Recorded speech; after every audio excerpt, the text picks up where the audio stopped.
On March 20th, Air India's Delhi-Newark flight had 89 passengers requiring wheelchair assistance. Just weeks earlier, on February 4th, a flight from Delhi to Chicago recorded 97 wheelchair requests.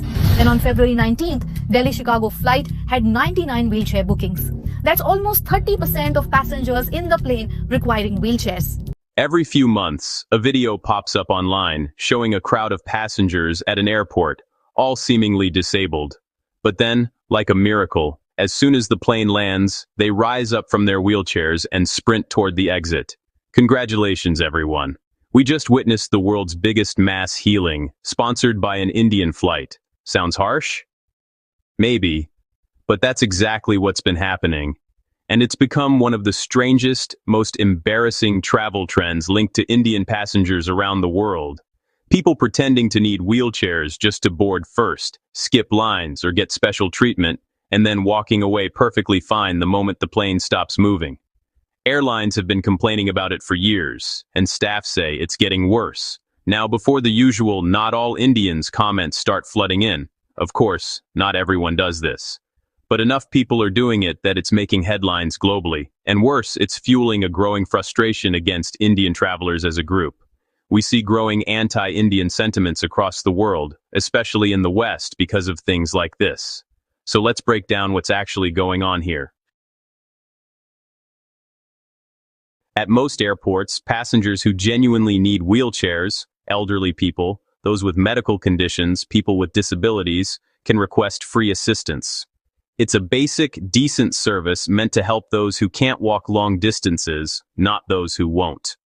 But many passengers, especially from India, according to airline staff, have learned to exploit this system. Why?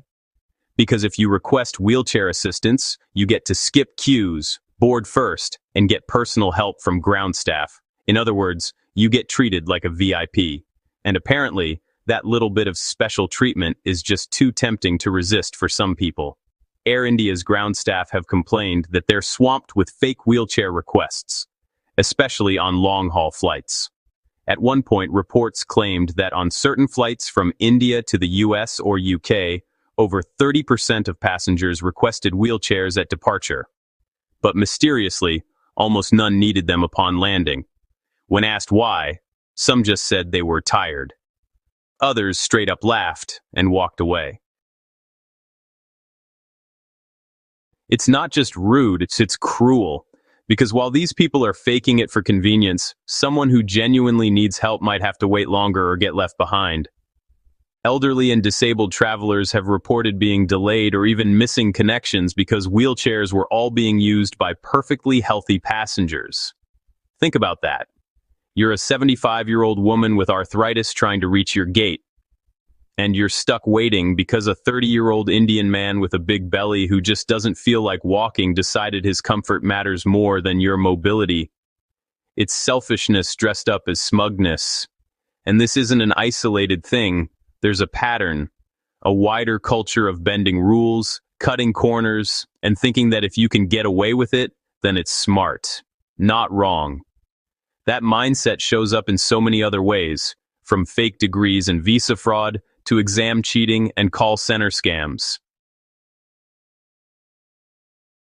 Let's start with immigration fraud, a global headache that's often linked back to the same idea.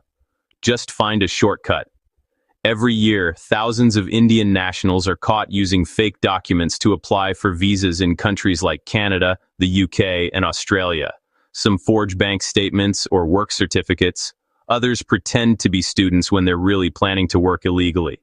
It's become such a big issue that immigration departments in Western countries have special teams that focus specifically on fraudulent Indian applications.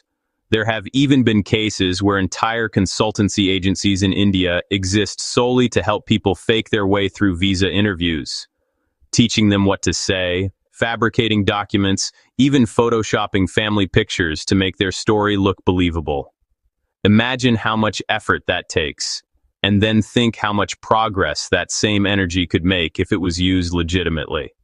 Then there's the infamous call center scams, where people, often pretending to be from Apple Tech Support or IRS services, call up foreigners and trick them into giving away thousands of dollars. And while it's easy to think these are just small-time crooks, some of these operations are massive, multi-million-dollar rackets. In 2023, Indian police raided one such center in Gurgaon and found hundreds of employees cold-calling Americans and Europeans using scripts to scare them into paying fake tax debts. Again, not everyone does this, but it's enough to stain the reputation of millions who work hard and play by the rules. Ask any Indian living abroad and they'll tell you how often they face suspicion just because of the actions of a few. It's exhausting and unfair, and the problem goes deeper than just the actions themselves. It's the attitude, this unspoken belief that cheating a little bit isn't really wrong if it helps you get ahead. You see it in schools, where cheating in exams is normalized. You see it in businesses, where bribery is considered just how things work. You see it in politics, where people vote for leaders not because they're honest, but because they're smart enough to game the system. It's like corruption has become a skill, something to admire, not condemn. And that's where the real tragedy lies. Because that attitude doesn't just ruin a country's reputation abroad, it poisons its progress at home. And when that culture travels, when it's carried abroad by citizens who think the same way, it creates backlash. Look at what's happening now in countries like Canada, Australia, and the UK. Anti-Indian sentiment is quietly rising. People are getting tired of stories about visa frauds, housing scams, and airport chaos. On social media, you'll find threads full of people sharing their bad experiences with Indian travelers or tenants, some exaggerated, some true.